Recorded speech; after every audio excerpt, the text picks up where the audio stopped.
तो अगर परीक्षा होनी चाहिए तो एक तरह का होना चाहिए ना, अलग अलग लोगों के लिए नहीं पता है तो तेजस्वी को बुला ले, हम बता देंगे कैसे। भ्रष्टाचार और अपराध में लगा हुआ है, किसी पे कार्रवाई नहीं। अब तक बताओ कौन से बड़े अधिकारी पे कार्रवाई हुई है, कौन से मंत्री पे कार्रवाई हुई है। छात्रों का जीवन बर्बाद हो रहा है, माँ बाप पेट काट के बाल बच्चे को पढ़ाता है, बार बार वो आता है, खर्चा करके अपने खर्चा पे रहता है, खाता है, पीता है, पढ़ाई भी करता है, लाठी भी खाता है, डीएम का झापड़ भी खाता है, संघर्ष भी करता है, आंदोलन भी करता है, भूख हड़ताल भी करता है, और इनको वोट देगा बीजेपी और जदयू को,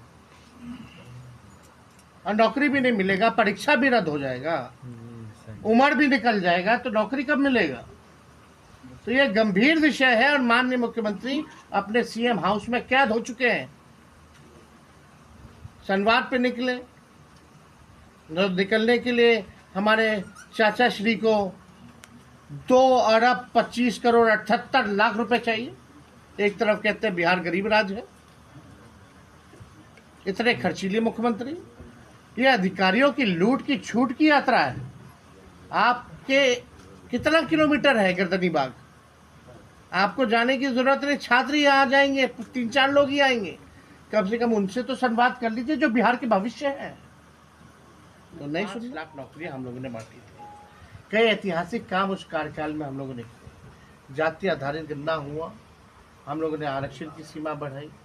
20 साल से सरकार को पता ही नहीं था कि आईटी पॉलिसी की भी जरूरत है, स्पोर्ट्स पॉलिसी की भी जरूरत है, टूरिज्म पॉलिसी की भी जरूरत है, बिहार में निवेश की ज़रूरत है। हम लोगों ने निवेश के लिए 50,000 करोड़ का MOU भी साइन कराया निवेशकों को बुला करके। खिलाड़ियों को भी DSP रैंक का नौकरी दिया, 72-73 खिलाड़ियों को मेडल लाओ नौकरी पाओ जैसी योजना की शुरुआत करके, जो हमेशा समान काम समान वेतन के लिए लड़ते थे। उस समय चाचा कहते थे असंभव है, आज उन्हीं को कहना पड़ रहा है कि हम 20 लाख देंगे, 25 लाख देंगे। तो ये हमारी बड़ी जीत है। जो व्यक्ति असंभव कहता था, इतनी अनुभवी मुख्यमंत्री होने के बावजूद भी उसको हमने केवल 17 महीने में नौकरी कैसे दी जाती है, इसका भी पाठ हमने पढ़ाया। कुछ चीज़ें हमारी हैं जो चाहते हैं कि हमको अगर मौका मिले तो बिहार के लिए हम कुछ कर सकें। बहुत सारी ऐसी चीज़ें हैं जो हम लोग करेंगे, सही समय आएगा तो और धीरे धीरे चीज़ों को भी हम लोग रखेंगे। आज हमने माननीय मुख्यमंत्री जी को फिर से पुनः दोबारा चिट्ठी लिखी है, और कल हम कटिहार से पटना पहुँचे, पटना से सुबह कल ही रात में ट्रेन पकड़ के भागलपुर आए। उसमें हम उनके जो 17वीं BPSC जो परीक्षा है, जो अभ्यर्थी लोग हैं, उनके प्रदर्शन में हम शामिल भी हुए, और हमने वादा किया है कि हम लोग जो उनके साथ जो नाइंसाफ़ी हुई है, इनजस्टिस हुआ है, उनके हर मांगों के साथ हम लोग खड़े हैं। और देखिए, हम जब 17 महीने थे तो एक और उपलब्धि थी, कोई पेपर लीक नहीं होता था। विज्ञापन निकला, लोगों ने परीक्षा दिया, रिजल्ट आया, और गांधी मैदान में नियुक्ति पत्र भी पा गए, केवल 3 महीने के अंदर, विदाउट एनी पेपर लीक। लेकिन तेजस्वी से पहले, तेजस्वी के बाद पेपर लीक। तेजस्वी यादव जी का आगमन भागलपुर के टाउन हॉल में हुआ। वहां उन्होंने हम सभी कार्यकर्ताओं को आने वाले चुनाव में एक होकर महागठबंधन के पक्ष में काम करने के लिए कहा। उन्होंने कहा यदि सरकार बनती है तो यह सरकार तेजस्वी यादव का नहीं होगा, बल्कि यह सरकार राजद के सभी आम कार्यकर्ताओं के होंगे, और हर पंचायत अध्यक्ष पंचायत में मुख्यमंत्री होगा। उन्होंने अपने 17 मंथ माँ के अद्भुत कार्यकाल को दर्शाया। उन्होंने करीब 6.5 लाख लोगों को सरकारी नौकरी दी, और अभी जो घोषणा हुई है हमारी पार्टी का माई बहन योजना, जिसके अंतर्गत हर माँ बहनों को 2500 रुपया मंथली देने का हमारी सरकार यदि आती है तो हम घोषणा करते हैं। क्योंकि बिहार की जनता इच्छुक है, जानना चाहती है कि हम लोग उनके लिए क्या करेंगे, चाहे किसान हो, मजदूर हो, छात्र हो, नौजवान हो, बुजुर्ग हो, सबके लिए, चाहे खिलाड़ी हो या अलग अलग व्यवसाय हो या इंडस्ट्री हो, हर एक चीज़ों पे हम लोग रिटायर्ड अधिकारियों के साथ बिहार सरकार चला रहे हैं। हर जगह जो है रिटायर्ड लोग को बैठा दिया जाता है। महत्वपूर्ण जगहों पर अगर आप देखें तो जो काबिल अधिकारी हैं उनको आने नहीं दिया जा रहा है, और मुख्यमंत्री जी के पास अब कोई विजन रह नहीं गया।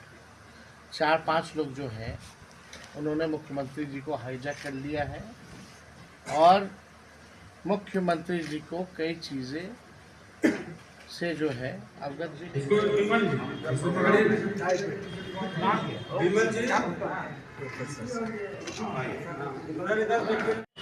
इनके पिताजी पृथ्वीराज कपूर और राज कपूर की भूमिका आज देश ही नहीं पूरा दुनिया में आज फिल्म जगत के जो प्रचार प्रसार है और हमारे देश की जो संस्कृति और सभ्यता को फिल्म के माध्यम से प्रदर्शित करके पूरा देश में बिखेरा है। निश्चित रूप से मैं समझता हूँ इसमें फिल्मकारों का और राज कपूर की अहम भूमिका है, जिन्होंने शुरुआती दौर पर एक नाटक के माध्यम से गांव समाज में जो कुरीतियाँ हैं, फिल्म और नाटक में यही है जो कुरीतियाँ हैं उसको उजागर करके एक मैसेज देना चाहता है कि इस तरह का जो कुरीतियाँ हैं इसको बंद किया जाए।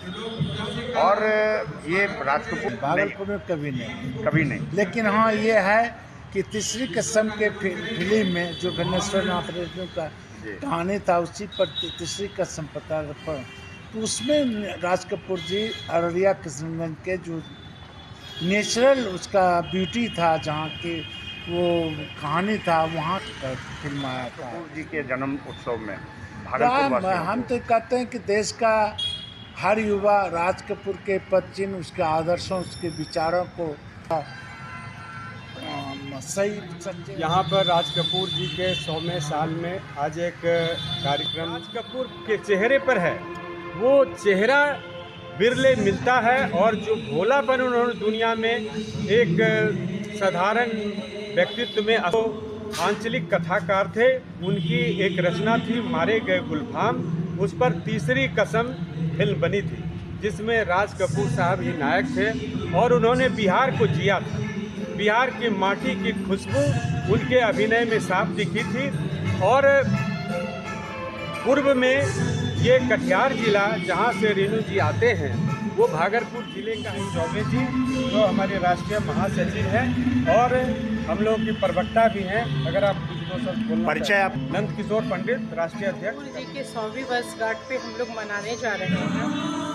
और जैसा कि आप लोगों ने प्रधानमंत्री जी के अभिभाषण में भी सुना होगा कि किस तरीके से प्रधानमंत्री जी ने राज कपूर जी के किए गए कार्यों का उल्लेख किया है और ये पूरे भारत के जनमानस को बहुत ही प्रभावित किया है।